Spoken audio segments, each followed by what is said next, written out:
Hello, everyone, and welcome. My name is İlyas Gülenç, the co-founder of EcoStrategy Consultancy Services based in Turkey, where I work closely with companies and public institutions on sustainability reporting. Turkey formally adopted its sustainability reporting standards fully aligned with IFRS S1 and S2 at the end of 2023.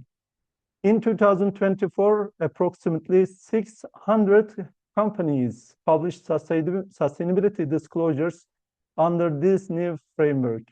This marks a major shift not only in regulatory compliance, but in also how companies measure, manage, and communicate climate-related risks and greenhouse gas emissions. At the same time, the IFRS sustainability disclosure standards are rapidly becoming a global baseline for climate-related financial disclosures. Developed by the International Sustainability Standards Board with strong support from global financial regulators and international institutions, these standards are helping establish a consistent, comparable foundation for sustainability reporting across jurisdiction. At the heart of these disclosures lies one critical element, the accurate and credible application of GHG protocol.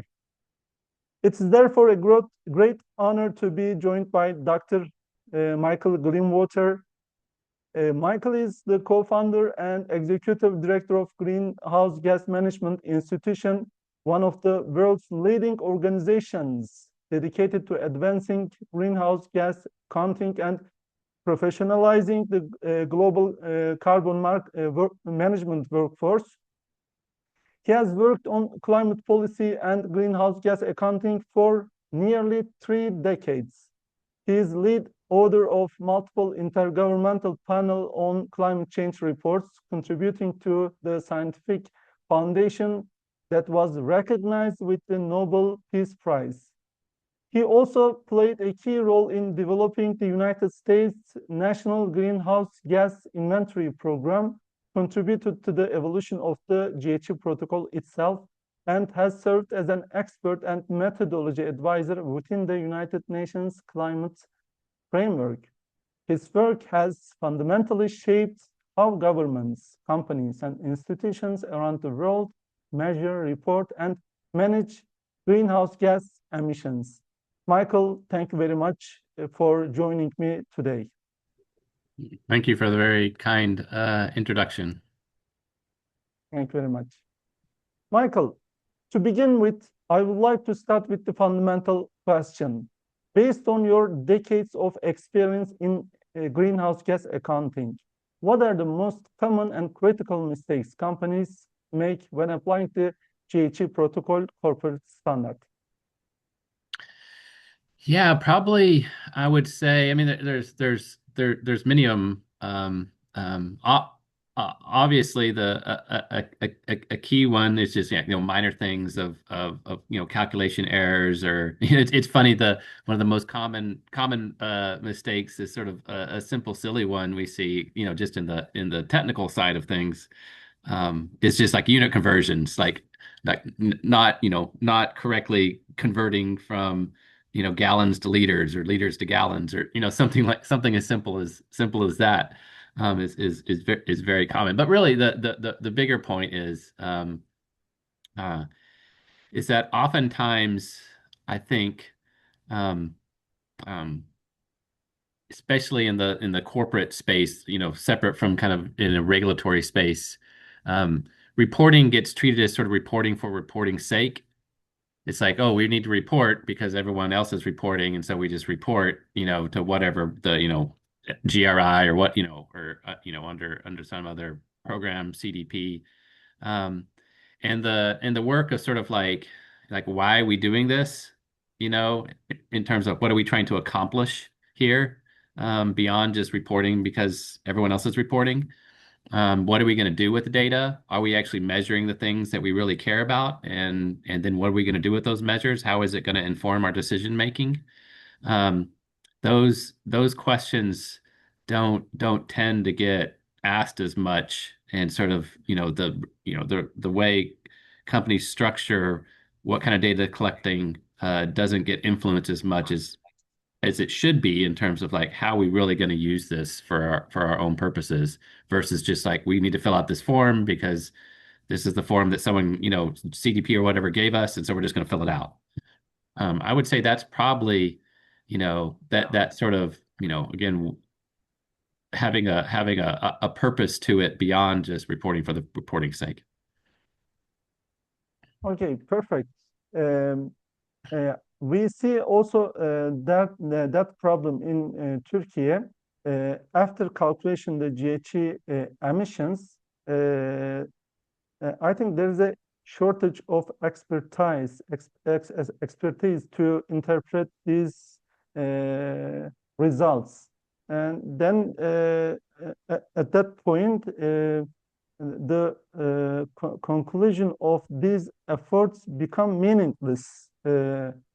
So, what do you think about to enhance the capacity of companies to interpret the results of GHG accounting or GHG emissions calculation? Yeah, I guess obviously we've seen, a growing proliferation of guidance and standards, in various realms out there, both target setting and GHG accounting and disclosures and all sorts of things, TCFD, PCAF, GHG protocol, ISO, SBTI, the list goes on and on and on, right? Um, and including some, regulatory measures like CSRD and whatnot in the EU. The list of abbreviations and acronyms can go on for a long time. Yes, yes. It's very hard to Um, follow those acronyms. exactly. Um, but the the trick is, even with this proliferation of standards, we've seen there's always this desire for like this, the one standard that's going to, what I call the one standard to rule them all, the one standard that'll just be the master standard that'll answer all the questions and like make everything clear and, essentially you won't really have to think about anything because it'll just, everything will be known and decided. I think hopefully by now we realize that's never going to really happen. That there's always going to be this, just like in any other field, really. There's going to always be this critical role for expert judgment and good judgment and good and ethics, professional ethics. Um, that there's no sort of like you're never going to be able to just write down the code that's just going to like answer everything in something as complicated as, essentially environmental protection and climate change, which has so many facets of, social, economic, obviously environmental, energy, industry, agriculture. It's like it's a very complicated human behavior. It's a very complicated topic. To think that you can just boil that all down to some sort of standard language, they'll just, tell you exactly what to do in every situation is sort of, a little bit fantastical. Yes, So that, to your question, there is this critical role in all this work as we get more serious about addressing greenhouse gas emissions and the issue of climate change to have, bring in kind of a deeper sense and, expectation for good professional judgment, expert judgment on things. So, still using standards and applying them and helping, and that's a powerful infrastructure, but it's not, you need to combine that with good yes, professional judgment. And therein lies the role of sort of, um, in the past, it's often been people kind of just, learned on their own, maybe picked up some documents and read and just got some experience as they're working. And that's all good and fine. Pretty much all of us in a sense came through kind of that informal process of developing expertise. But I think hopefully we could all agree that, now we've been, trying to do this for a few decades now. It's probably time to start transitioning toward, kind of more formal structures of yes. professional development and qualifications. Clear and understandable structure. Exactly. And, both to kind of put raise the bar on the quality of work, but also, establish a floor, so there's like a minimum quality of expectations. Bring in some more sense of, again, professional ethics about why we're doing this and what's considered kind of, professionally appropriate, how to approach things, whether it's related to greenwashing or other things. But also in order to provide a kind of a clear pathway for the new young people coming in to do this work that are going to carry it on for the future generations, like how they can not have to go through kind of just the ad hoc kind of informal learning, that there's actually a path for more formal kind of professionalization. I think that's important for the long-term future of this work. Yes, definitely, especially sustainability experts in developing countries have difficulty in following all these regulations, SBTi, CDP, GHG Protocol, and other standards. So my second question, when setting GHG reduction targets, what methodological and governance considerations are often overlooked? We think this question with the first question, the lack of expertise to interpret the results of GHG emissions. Yeah, I would say so. We've created, again, this is primarily in the kind of voluntary corporate sustainability space. It's a little bit different, like in terms of government setting targets and whatnot. So in the kind of voluntary corporate sustainability space, we've kind of had an unfortunate trend in that targets get set, whether it's science-based targets or whatever their kind of targets or commitments, or and then later, at least hopefully later, some work is done to figure out how we're going to meet the target, right? And I mean, if you think about it, it's kind of, that's backwards, right? You should be analyzing, like, looking at your mitigation, understanding your emissions associated with all your activities and whatnot, direct and indirect, doing some mitigation analysis and options analysis to see what actions you can take, how much impact they're going to have, what is your uncertainty around them, so looking at different scenarios, and then setting a target based on your understanding of these are things we can actually do, and maybe it's a slightly more ambitious target, maybe it's a less ambitious target, that's a policy or corporate policy decision. But it's you're setting your target based on some thoughtful analysis of sort of what's possible, and what you're willing to commit to in terms of actual actions. But instead we kind of tend to do the other way around. It's like, let's go set this target based on some pathway, or even just kind of because the number sounds good, 50% sounds good, or Yes. whatever, and then Definitely. maybe later you go figure out, like, oh, how are we going to actually meet this? And I think part of that has been a little bit of a failure of the kind of guidance and standard space, is that there's been a lot of work in developing these standards and guidance for doing the corporate greenhouse gas emissions inventory accounting, on doing target setting standards. Where's the guidance and kind of I guess standard in terms of process standard for how companies should do this kind of like really thoughtful mitigation analysis and options analysis and scenario analysis. I mean, there's obviously some in terms of doing risk kind of type scenario analysis, but I'm talking about the actual mitigation cost analysis of, like, how many tons can we really avoid emitting, by doing these specific actions, how much in our own operations, how much in our value chain, and how do I do that in a kind of practical but rigorous way? Like, where's the guidance that we can hand someone in a company to do that? Yes, most companies are not aware of applicable decarbonization strategies or decarbonization technologies and their costs. And Hmm. it also makes difficult to design as sound decarbonization strategies, or we can say transition plan. And the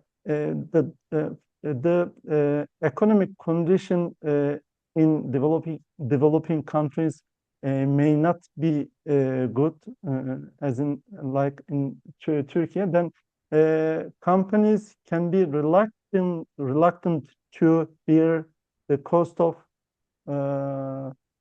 decarbonization technologies. So it can help to reduce cost in the short term, but in the long term, there can be a tough situations for them in relation to rising costs in emission trading system or CBAM. What do you recommend to the managers of companies to tackle with these issues? Yeah, it's complicated. And I feel some, you know, I guess sympathy with a company trying to navigate, this complex space. As you pointed out, like not only is there this kind of plethora of standards out there, from different groups, um, um, you know, use ISO or GC protocol or SBT, SBT, all the different GRI, all the different ones out there, and yeah, clearly I think we've seen this in from some companies that are active in this space, just being overloaded with like so many different people that want you to report to them, and so many different standards that in kind of formats they want you to submit information, disclosure information, and now obviously we have regulations coming in place asking for similar information again. Um, and it's and then at the same time, a lot of these standards and guidance, and even some of the fundamental assumptions about them, like issues come up about market-based kind of instruments and type questions. The role of credits being used for offsetting, and all these you know those there's deep debates questioning whether or not what's the right way to even integrate these things into what companies report and how they set targets. Um, and not a clear consensus on what's the right path forward. But yet at the same, so companies are kind of like, what do I do? Like I'm both overwhelmed and not sure what's the right answer, in terms of how to make decisions about what to report or what actions to take and what's going to count and what's not going to count. Um, and yet a company still has to make decisions now. And some companies have already set targets, and so those deadlines are coming, right? And at the same time, the whole rules about that's going to determine whether they can meet their target are in flux. So it's sort of like like any manager says, like I have like a production target or a revenue target, you know, but in a sense, you're kind of like operating in a space where like the accounting rules for what's going to count toward me meeting my revenue target are changing. So how do I manage that situation? So it's all just a long way of saying, yeah, I have sympathy, um, and uh, I wish there was a magic solution right now, but there's debates are happening because they're very people don't agree on some of these questions. Um, I would say, obviously, when it comes to regulatory things like CBAM, that's somewhat clear. You just have to the to the that that's sort of a legal risk that you just need to optimize your decision making to comply. Um, for more the and do kind of do the scenario type scenario planning to kind of consider different potential I guess futures for how those sorts of there could be a future where CBAM um, you know mechanism sort of, doesn't survive political things, so it could go away. Or but there's also the other scenario where they proliferate and countries all over the world start, Yes. adopting them. Both scenarios are possible. And so looking at, thinking about that strategically and with respect to your own company's situation is you would be wise to do so. When it comes to kind of the corporate voluntary reporting, what I'm advising companies in, at a root of a lot of this debate is, um, like, are we really reporting and tracking things that matter in a sense? And I think, underneath that is like, are we actually, reporting, and are companies getting recognized when they do things that actually help, the global climate, help us meet global net zero? Or are they reporting and being incentivized to do things that, aren't really impactful? They may look impactful on some sort of report, but they're actually not doing anything to help help help the world or help the climate. Um, but we sort of do. I mean, we do know how to do kind of intervention or policy or action kind of impact assessment. Those are not like, we have tools and models and methodologies for doing that. I mean, they're part of how you do a mitigation assessment, right? You kind of you say, okay, I'm going to take this action. What is the impact of that relative to sort of what I would do otherwise? Um, and so, even though we don't have good standards and protocols yet for how companies to do that, um, my advice is like for companies to kind of like, lead by doing, like show the standards and the protocols where they should be going. And companies start to, if they're going to take major kind of actions of investing in more renewable energy, or, decarbonizing, their transportation, vehicle fleet, do the kind of impact analysis and just report it, even though it's not necessarily, a GHG protocol standard for it yet.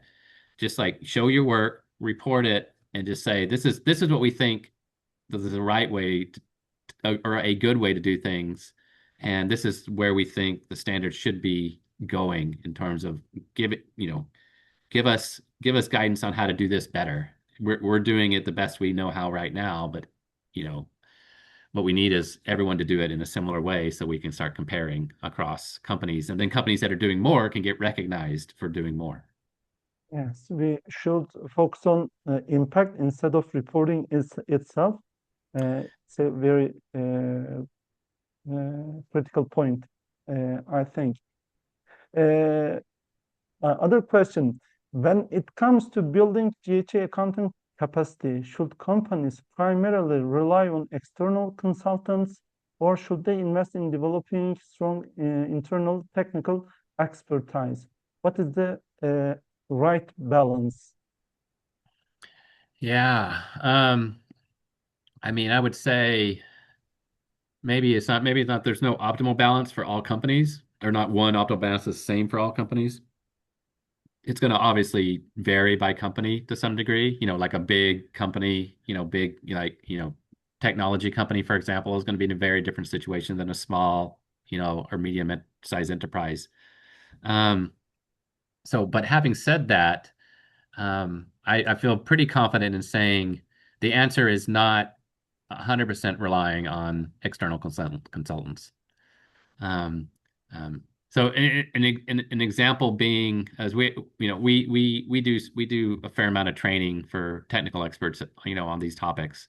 Um, and we often get the question about, say someone in the company is working on doing their corporate, emissions inventory, scopes 1, 2, 3 type inventory. Um, and they're going, they ask, like, should I take a course in how to do verification, for example? Like, I'm not verifying. We're not even doing verification right now, but we plan on doing it maybe in a year or two, having our reports verified. Like, so I'm not really, I'm not going to be a verifier, and we're not using it now. Like, what should I do it now? And what we say is like, well, yeah, it's probably not your highest priority, but in order to even pick a good verifier, and be a good partner to a verifier. Because when someone's coming and doing a verification on your data, they're asking lots of questions. They're looking at your systems, and and you want to be prepared for that, just like you would for a financial audit. And so the analogy is being like, you would not want your accountant to have no idea what a financial audit is, like have clueless to know what a financial audit is, and then send your accounting books for a financial audit, knowing that your staff are completely unprepared for it. It's the same thing. It's sort of like, um, you know, there's things you can do to kind of like be prepared and be a good consumer in terms of like, how do you pick the verifier? How do you be a partner with them in terms of engaging? How do you then interpret the results that they're giving you back? You need to be, it helps to be relatively well educated in that regard. Doesn't mean you need to be able to, you want to be a verifier, but you want to be a consumer of verification services, an intelligent consumer. I think that analogy applies to all of this stuff. So even if you're significantly relying on, consultants to do your GHG accounting and verification and reporting and things like that, if you want to be, you're in a bad situation if you really understand very little about what they're doing. Like, how do you consume that information? How do you choose and manage those consultants in an intelligent way? Um, and push them to do things better, do things in a more strategic way that matches what your company will benefit from if you really don't understand what they're doing. Yes, in Turkey, for example, some companies do not have any idea what the result of their GHG accounting or calculation of the result of GHG calculation. Then it doesn't force company to take action because the company doesn't have any idea what should do to reduce the risks that can be arise from high emissions in some categories, maybe from suppliers, maybe from consumers, maybe from its internal processes. So there should be a capacity to interpret the pain points in GHG accounting, I think, and your perspective is very valuable in this context. A verifier can significantly contribute to enhance the company's capacity. Maybe sustainability professionals in Turkey think to take courses on your website. I think I took one of them. It's wonderful, and it really deepened my knowledge in this area. The GHG protocol is currently under revision, and you are directly involved in the process. What major changes or conceptual shifts should companies anticipate? Yeah, it's a good question. I mean, obviously, it's still the update process. The updates are still in process and still being debated, but I think we see a few directions. Um, the revisions to kind of, we call it the basic framework of kind of scope 1 and scope 3 are pretty minimal. And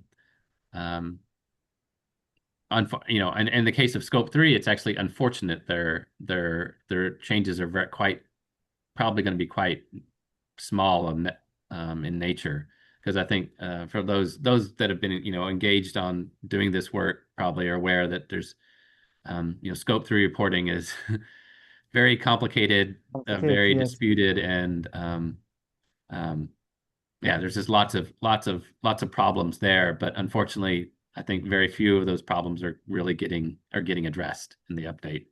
as it stands now. But where there are kind of major changes, I think, at least in terms of the direction of travel here. One is on the scope 2 market-based and to some degree location-based method, is a move to what we'd call like higher temporal resolution reporting, which is a fancy way of just saying kind of doing hourly based estimates, whether that be kind of grid average emission factors on an hourly basis instead of on an annual basis for location based, which is good direction to go to to the degree that that we have the data to do it in different parts of the world.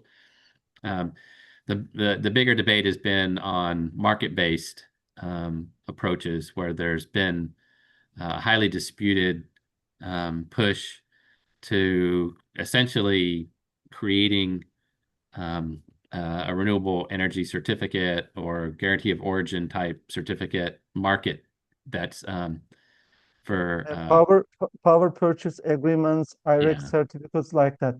Exactly. So sometimes these are done through virtual power purchase agreements, sometimes not.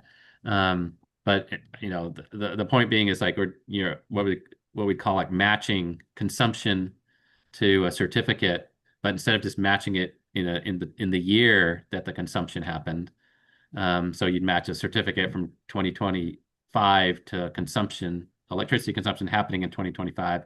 Now they want to match the hour of the particular day.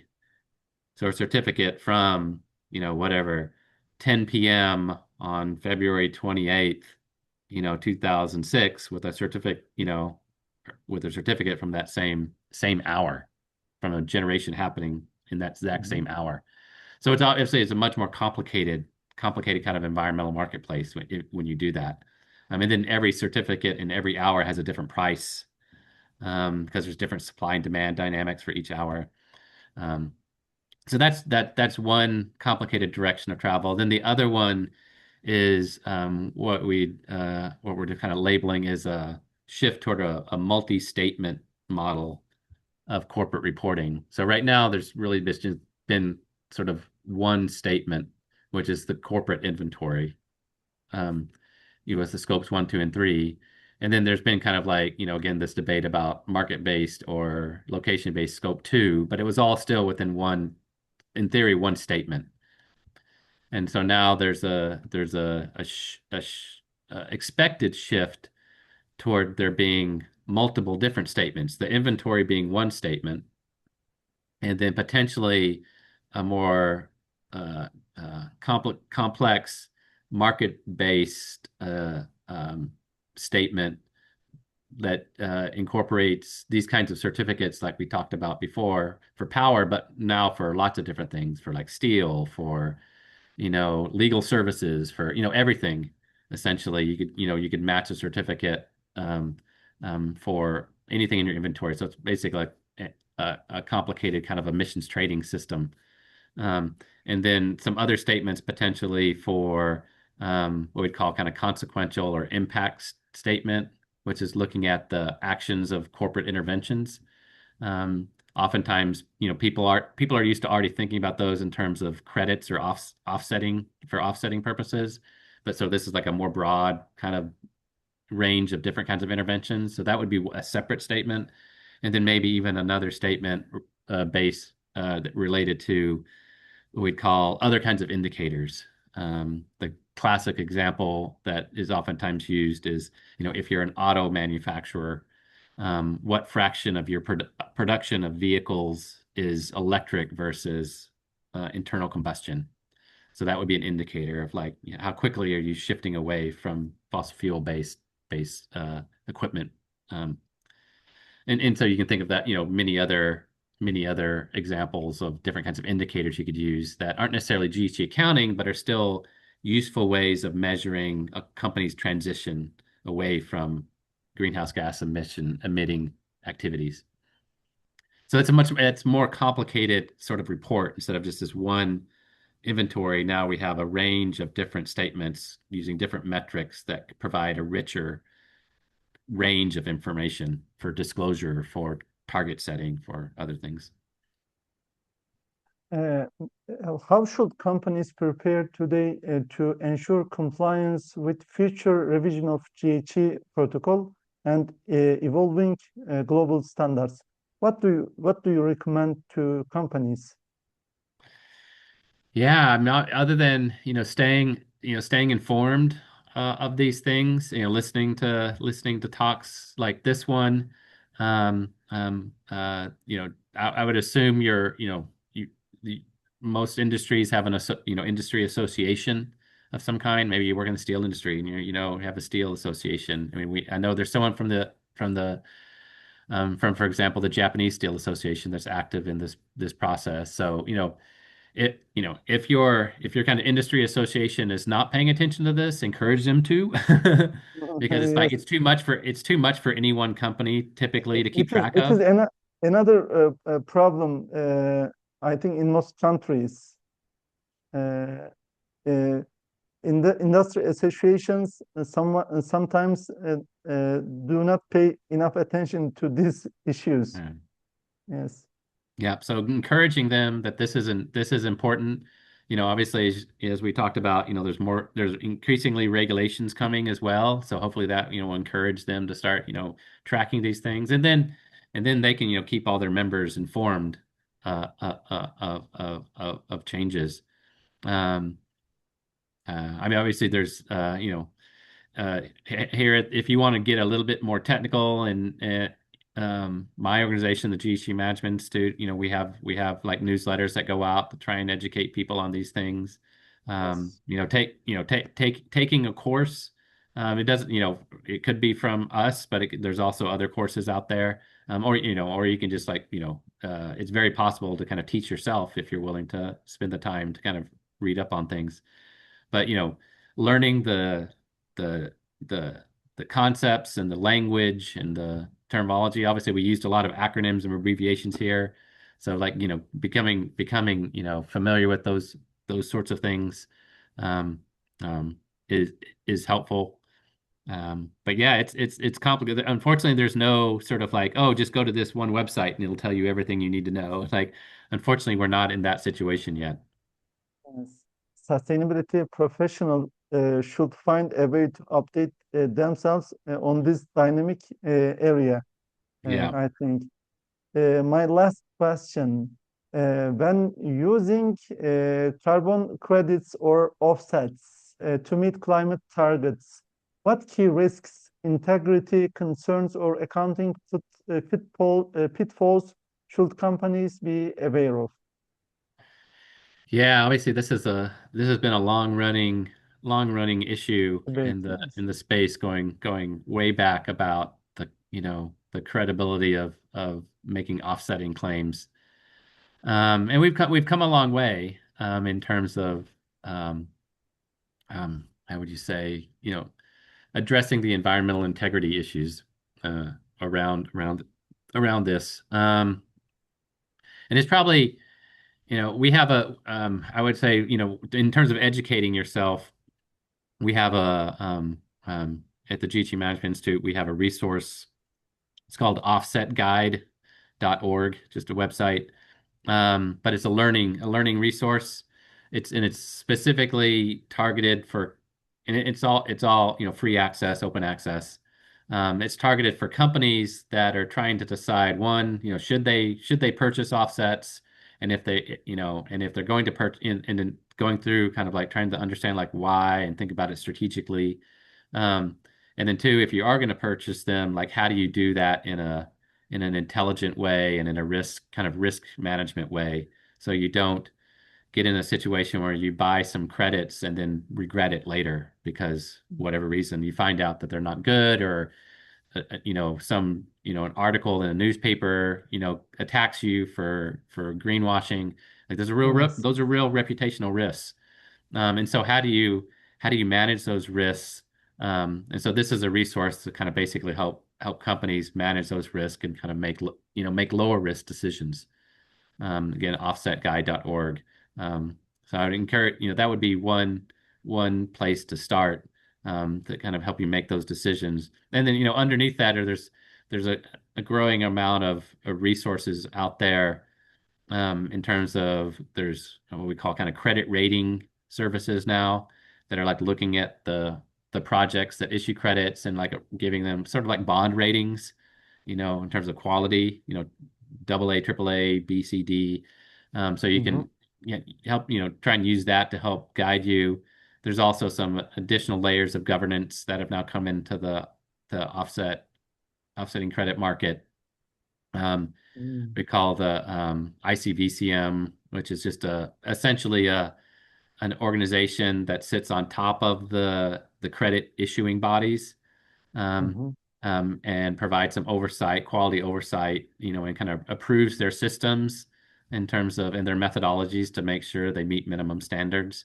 So looking for credits that come from ICVCM or kind of approved methodologies is another way to kind of um, you know, just, manage your risks and whatnot. But all this is explained in the Offset Guide website. It's not the only resource out there, but again, I think it's one of the better ones that, yes. um, again, helps you make wise decisions. Uh, the quality of carbon credit will be very critical in the future, Mhm. and it's, important to understand the features of carbon credits by sustainability professionals. Michael, thank you very much for your valuable insights and experience, sharing for your valuable insights and experience with us today. Uh, your perspective, I think, is very crucial, very important for sustainability professionals to understand the dynamics of GHG accountings. Uh, Thank you very much again. And to everyone watching this recording, thank you for your time and interest.